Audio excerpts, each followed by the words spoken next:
আজকে একটা আনন্দের দিন, স্পেশাল সিকিউরিটি ফোর্সের প্রতিষ্ঠা বার্ষিকী।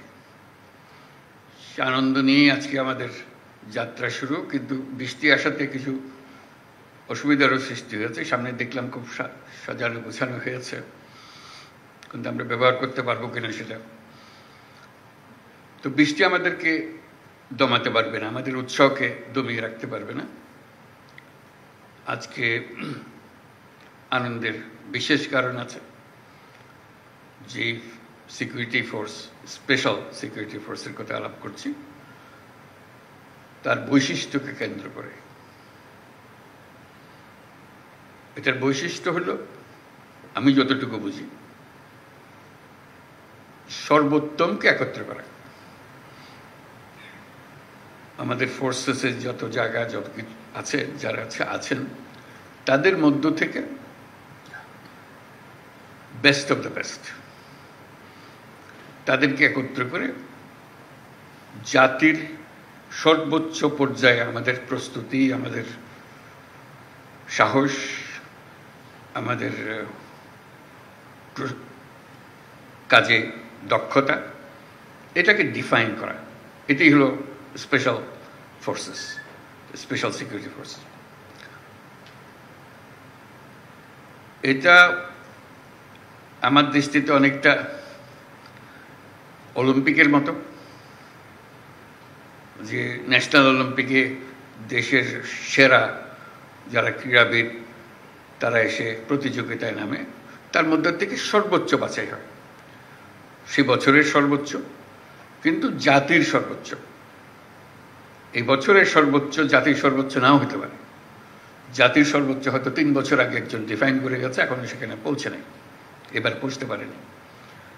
কাজে আমরা ক্রমে ক্রমে জাতির সর্বোচ্চটা ডিফাইন করি, এই যে আমরা প্রস্তুতি নিতে পারি। সেটা শারীরিক, সেটা মানসিক।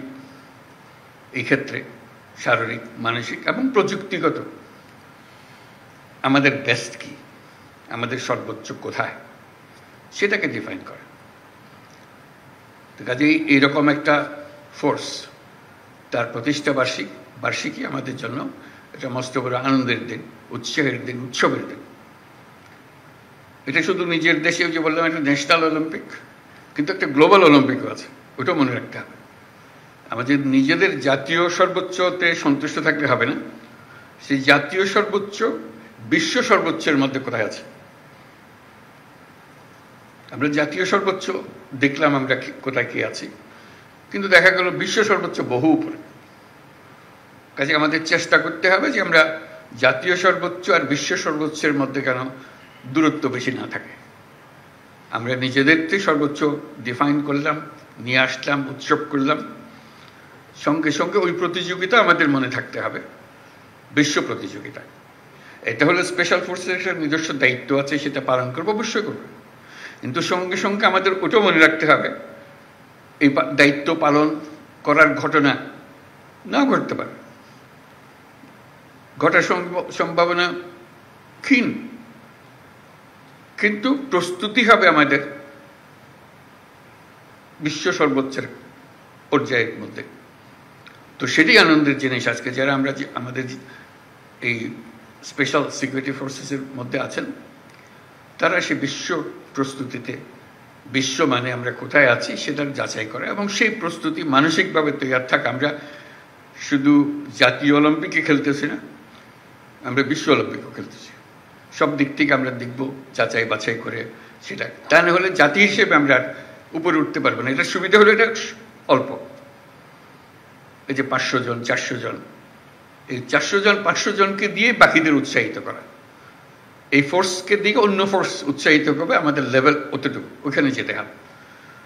কাজেই এই সামনে থাকার যে দায়িত্ববোধ, শীর্ষে থাকার যে আনন্দ, যে দায়িত্ব, সেটা যেন আমরা পালন করতে পারি, সেটাই হলো আজকের প্রতিষ্ঠা বার্ষিকীর সবচেয়ে স্মরণীয় বিষয়, যে আমরা সেখানে সেই মাপে আমরা কোথায় আছি।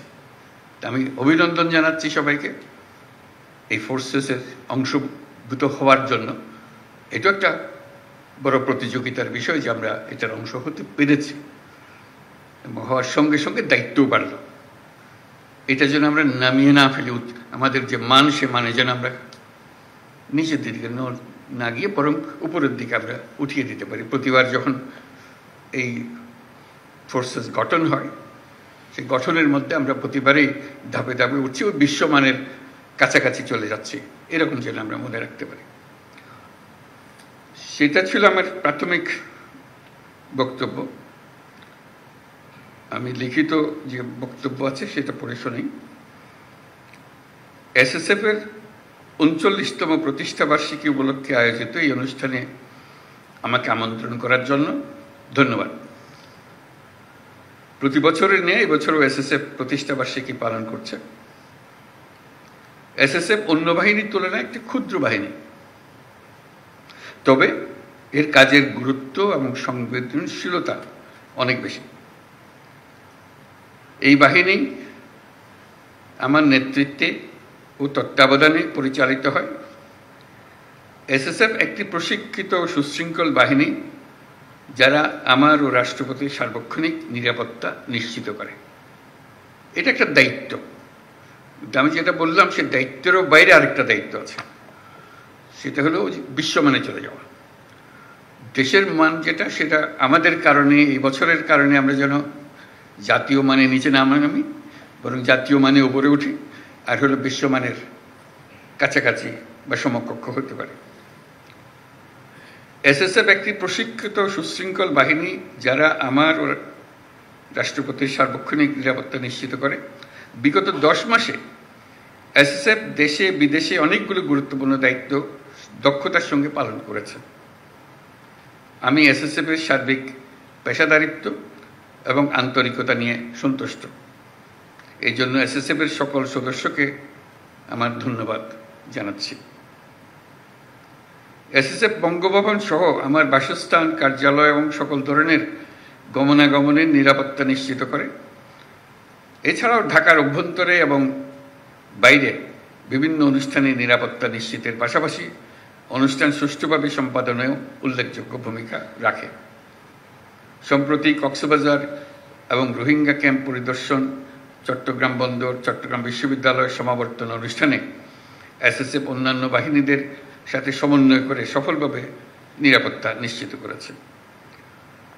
শুধু দেশের অভ্যন্তরেই নয়, দেশের বাইরেও আমাদের রাষ্ট্রীয় সফরগুলোতে এসএসএফ বিভিন্ন দূতাবাস এবং সংশ্লিষ্ট দেশের প্রোটোকল ও নিরাপত্তা বাহিনীর সাথে একযোগে কাজ করে সফরসমূহ সাফল্যমণ্ডিত করেছে।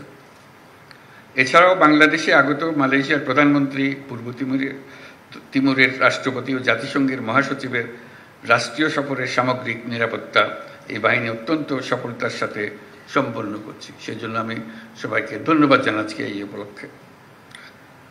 বর্তমান বিশ্বে আধুনিক প্রযুক্তি ও তথ্য আদান প্রদান খুব সহজ হবার কারণে নিরাপত্তা হুমকির ধরন ও প্রকৃতি দ্রুত পরিবর্তনশীল। তাই শতভাগ নিরাপত্তা প্রদান করা খুবই চ্যালেঞ্জিং একটা বিষয়। বিভিন্ন সীমাবদ্ধতা সত্ত্বেও এসএসএফ সুষ্ঠুভাবে নিরাপত্তা নিশ্চিত করছে। আমি আশা করি এসএসএফ নিয়মিত বিভিন্ন ধরনের নিরাপত্তা হুমকি পর্যালোচনা করবে এবং সেগুলি মোকাবেলা করার জন্য যাবতীয় প্রস্তুতি গ্রহণ করবে। সম্প্রতি এসএসএফ যমুনার সাইবার নিরাপত্তা ব্যবস্থা সুসংহত করেছে। আমি আশা করি এসএসএফ একইভাবে এই কার্যালয়ের সাইবার নিরাপত্তা ব্যবস্থা উন্নত করবে। এসএসএফ একটি পেশাদার বাহিনী হিসেবে উন্নত প্রশিক্ষণ, উন্নত প্রযুক্তি, উন্নত মনোবলের সন্নিবেশে দিন দিন আরও উন্নতি সাধন করবে, এই আমার আশা। নিরাপত্তার খাতিরে এসএসএফকে বিভিন্ন ধরনের সীমাবদ্ধতা আরোপ করতে হয়, যা অনেক সময় জনভোগান্তির সৃষ্টি করে। এটা যে কোনো নিরাপত্তা বাহিনীকেই করতে হয় নিরাপত্তার খাতিরে। অতীতে শাহজালাল আন্তর্জাতিক বিমানবন্দরে ভিআইপি ফ্লাইটের জন্য প্রায় 1 ঘন্টা সকল ফ্লাইট অপারেশন বন্ধ থাকত। এতে করে অনেক ধরনের জটিলতার সৃষ্টি হতো। আমি এই নিষেধাজ্ঞা তুলে দিয়েছি। এতে সাধারণ যাত্রীদের ভোগান্তি লাঘব হবে, কিন্তু এসএসএফের দায়িত্ব বেড়ে গিয়েছে। আমি মনে করি জনবিচ্ছিন্ন না হয়ে বরং জনসংযোগ ও নিরাপত্তার মেলবন্ধনের মাধ্যমেই এসএসএফ তার উপর অর্পিত সকল দায়িত্ব সফলতার সঙ্গে পালন করে যাব। আমি জেনে আশ্বস্ত হলাম যে এসএসএফ এর প্রশিক্ষণ, অস্ত্র ও সরঞ্জামাদির আধুনিকায়ন প্রক্রিয়া চলমান রয়েছে। বিশেষ করে গত 5ই আগস্ট 2024 তারিখে এই বাহিনীর কিছু যানবাহন ও সরঞ্জামাদির ক্ষয়ক্ষতি হয়েছিল, যা অল্প সময়ের মধ্যে কার্যক্ষম করা হয়েছে। পাশাপাশি বাহিনীর আভিযানিক কার্যক্রম আরও বেগবান ও কার্যকরী করার লক্ষ্যে অত্যাধুনিক অস্ত্র সরঞ্জামাদির ব্যবহার ও দেশে বিদেশে উন্নত প্রশিক্ষণ গ্রহণের মাধ্যমে প্রতিটি সদস্যের সক্ষমতা বৃদ্ধির প্রক্রিয়া অব্যাহত রয়েছে।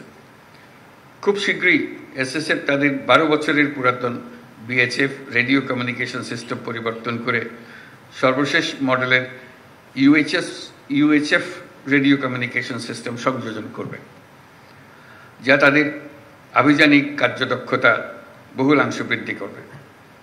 আমি জেনে খুশি হয়েছি যে এসএসএফ এর অত্যাধুনিক ইনডোর ফায়ারিং রেঞ্জের কাজ প্রায় সমাপ্ত এবং আগামী মাস থেকে এটা ব্যবহার করা সম্ভব হবে। এই ফায়ারিং রেঞ্জের জন্য ভূমি বরাদ্দ সহ অন্যান্য সহযোগিতা প্রদান করার জন্য বাংলাদেশ বিমান বাহিনীকে আন্তরিক ধন্যবাদ জানাচ্ছি। প্রিয় এসএসএফ সদস্যবৃন্দ, আমি জানি এসএসএফকে সার্বিক নিরাপত্তা নিশ্চিত করতে বিভিন্ন আইনশৃঙ্খলা রক্ষাকারী বাহিনী, সামরিক বাহিনী, পিজিআর ও গোয়েন্দা সংস্থাসমূহের উপর নির্ভর করতে হয়।